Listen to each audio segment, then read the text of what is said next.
Մի փոքր առաջ Նիկոլ Փաշինյանն այստեղ հպարտանում էր, որ վիզերի ուղղություններն ավելացել են։ Ես ուզում եմ մեր քաղաքացիներին հիշեցնել, որ Նիկոլ Փաշինյանի կառավարությունը 4.5 միլիարդ էր տրամադրել Fly Arnan ավիաընկերությունը ստեղծելու համար, Fly Arna կազմակերպությունը տապալվել է եւ հարկատուների գրպանից 4.5 միլիարդ դրամ ուղղակի մսխվել է։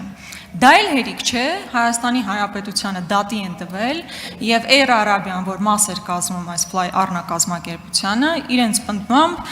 եղել են որոշակի խոստումներ Նիկոլ Փաշինյանի կողմից, որոնք չեն իրականացվել եւ այդ հիմքով էլ Հայաստանի Հանրապետությանը դատի են տվել։ Նիկոլ Փաշինյանի կառավարության ժամանակ է, որ Հայաստանի Հանրապետությունը հայտնվել է Եվրոպական միության ավիացիոն սև ցուցակում։ Եվ մեղմ ասած, այդքան էլ տպավորիչ չէ, որ գալիս այստեղից այս ամեն ինչի ֆոնին խոսում եք վիզերի մի քանի ուղղություններ ավելացման մասին, այն էլ այն դեպքում, եթե չեմ սխալվում, որ կառավարությունը թռիչքների սուբսիդավորում է իրականացնելու։ Եվ այստեղ էլ հարց է առաջանում, ընդհանրապես այդ գումարը ավելի լավ էր տրվեր մեկ այլ ոլորտի, չգիտեմ, նույնիսկ թոշակների բարձրացման, ուսուցիչների աշխատավարձի բարձրացման, թե ուղղությունների վրա։ Եվ հետո կոռուպցիայի մասով այստեղ մի շատ ուրախանալու ինչ առիթ կա, որ մեդիայում դա տարածվում է։ Խնդիրը ոչ թե պետք է լինի, որ դա հրապարակային կա ու մենք դրանից մեզ լավ զգանք, պետք է խնդիրը ձեր առջև դրված լինի, որ այդ կոռուպցիոն խնդիրները լուծվեն, բացահայտվեն կոռուպցիոներները, բայց ամեն անգամ այստեղից հարց հնչեցնելուց հետո եւ որևէ հետևանք չի լինում։ Բայց իմ հիմնական խնդիրը ես վերադառնալու եմ իմ գործընկերոջ հարցին, թաղապետի քաղաքացու ծեծի դեպքն է։ Դուք իրավական բան եք ասում, եք դատախազ կա, քննչական կա, թող գնան զբաղվեն։ Բայց դուք այդ դեպքից հետո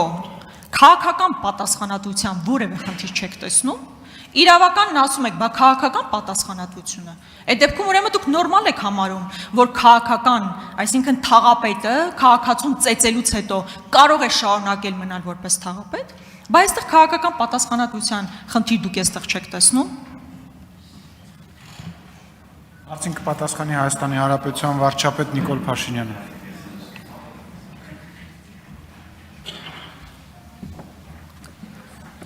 Ես չեմ դադարի կրկնել հարգելի գործընկերներ, որ լավ կլինի, որ մենք բոլորս որևէ բանի մասին խոսելիս վստահ լինենք, որ հասկանում ենք, թե ինչի մասին ենք խոսում։ Մասնավորապես խոսելով վիզեր ավիաընկերության կատարած հայտարարության մասին, դուք ասում եք, որ լավ կլիներ այդ գումարները տալ թոշակներին, մինչդեռ չեք արձանագրում, որ վիզեր ավիաընկերության այս հայտարարությունը նշանակում է, որ հանրապետության ամենատարբեր մարզերում, Երևան քաղաքում, տուրիզմի ոլորտում կատարված միլիարդավոր դրամների ներդրումները արդարանում են, եւ վիզեր ընկերությունը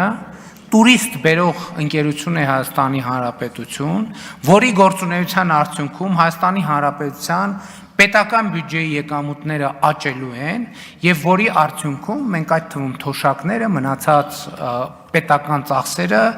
ավելացնելու հնարավորություն ենք ունենում։ Էլ չեմ ասում, որ ձեր գործընկերները ժամանակ առ ժամանակ խոսում են, բա Հայաստանում օտարերկրյա ուղիղ ներդրումները, սա ուղիղ ոչ միայն Հայաստանում օտարերկրյա ուղիղ ներդրումը,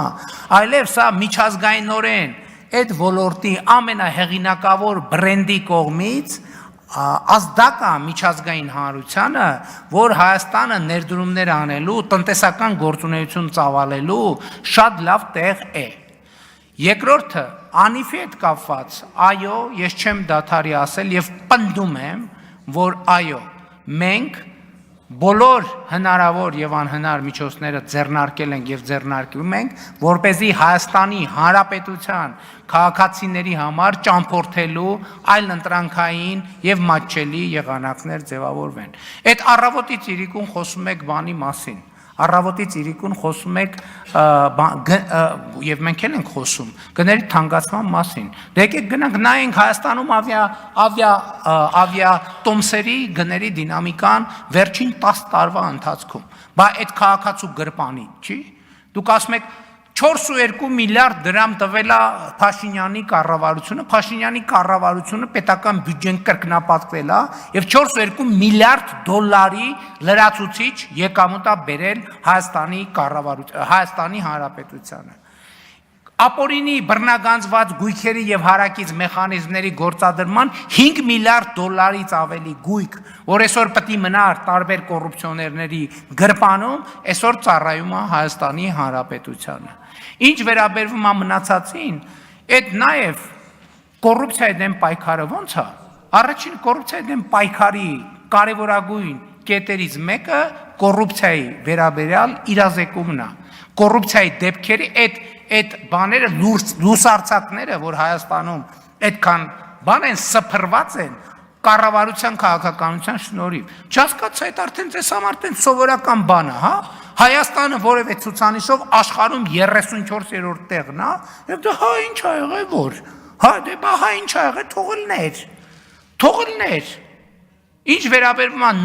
նորքի դեպքին, ես հստակ քաղաքական գնահատական եմ տալիս, ասում եմ անընդունելի է ինձ համար։ Դրա շուրջ վարչական որոշումներ պետքա լինեն, թե չլինեն։ Ես նախընտրում եմ, որ նախ մենք Երևան համայնքում ունենք գործընկեր, եւ ես նախընտրում եմ, որ մենք այս հարցը աշխատանքային մակարդակով կոմունիկացնենք մեր սիրելի, մեր հարգելի գործընկերներին եւ մեր դիրքորոշումները արտահայտենք։ Ես հույս ունեմ եւ համոզված եմ, որ ընդ որում ես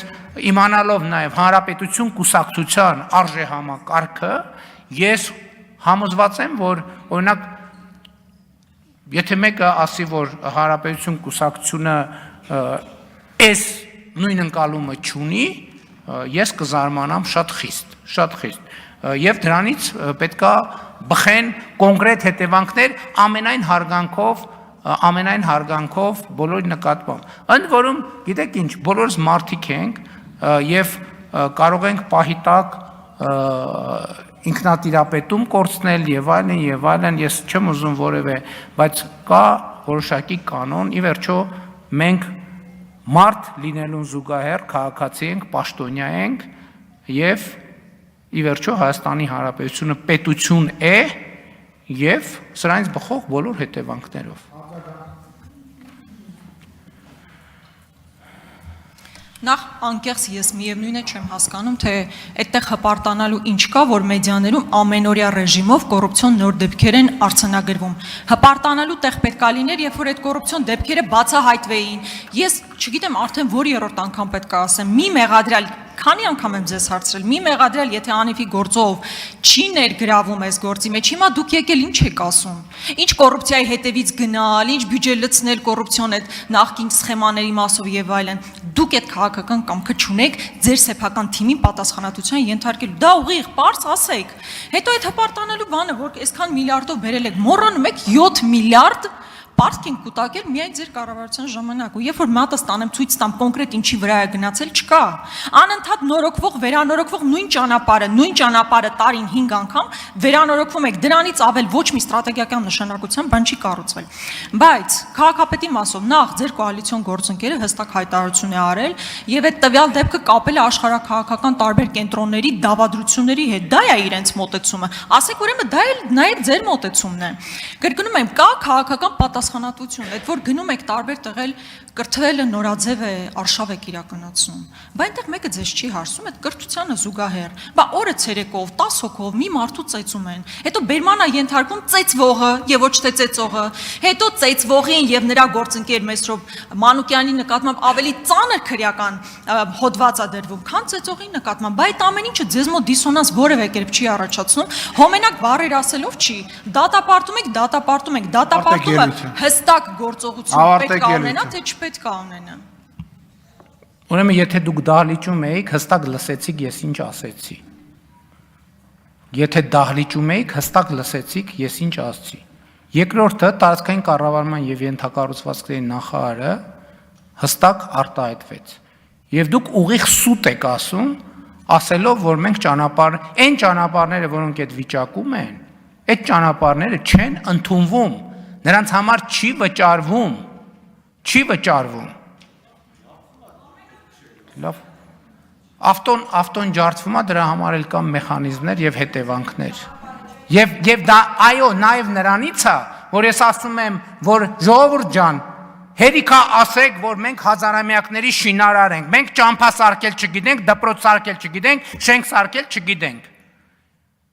Հիմա ինչի մասին եք խոսում, էտումից եք եկել ինչ եք բողոքում։ Այսինքն ճիշտ եք անում, մենք ենք բողոքում, դուք եք բողոքում։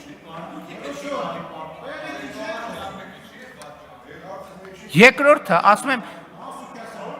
երկրորդը հպարտանալ ինչ։ Խաչատրյան կարող է Լսեք, չխոսել։ մի րոպե կթողեք խոսամ։ Հպարտանալու բան կա, որ երկրում 2018 թվականին տեղի ունեցած ժողովրդական ոչ բռնի թավշյա հեղափոխության արդյունքում Հայաստանը մամուլի ազատության համաշխարհային ինդեքսում 34-րդ տեղն է։ Այս մեկ, սա հպարտանալու բան է։ Երկրորդը, ասում եք բացահայտումը սկսվում է հրապարակայնությունից։ Երրորդը, բոլոր են դեպքերում, երբ որ քրեական պատասխանատվության ենթակա մարդ կա, բոլոր այդ դեպքերում քրեական պատասխանատվության մարդը կենթարկվի։ Չորրորդը, Հայաստանի Հանրապետությունում մամուլը չի դատական իշխանությունը։ Հայաստանի Հանրապետությունում կա դատական իշխանություն, որ մամուլի հոդվածներով գնայինք, հիմա ձեզ կախաղաններ էինք անել եւ Հայաստանից արտաքսել էինք ընդհանրապես։ Այսինքն մամուլի, բայց ձեր մասին ինչ են գրում մամուլի հոդվածներ։ Դուք ընդհանրապես ինչ եք ասա, ձեր մասին գրում եք, որ դուք օտարերկրյա շպիոններ եք։ Ինչ գործ ունեք դուք ես դահլիճում ընդհանրապես նստած։ Մամուլի հրապարակումներով առաջնորդվեմ, սաղիթ պետք է տանեմ լսեմ ԱԾ-ի պատվալը, որ մամուլի Ձերներեք։ Առաջինը դու պետք է գնաս ու դու կգնաս։ Հերիքա մամուլի բան անես։ Մամուլը ձեր մասին ինչա գրում։ Ինչա գրում ձեր մասին մամուլը։ Գրում է որ օտարերկրյա գործակալ եք, 5-րդ տանիվ եք, ազդեցության գործակալ եք մամուլը։ Մամուլի գրածների նստեք տեղները ձեններդ կտրեք, ներվերս էլ չուտեք։ Ասի, վերենգի տեղը տասի, ներվերս չուտես։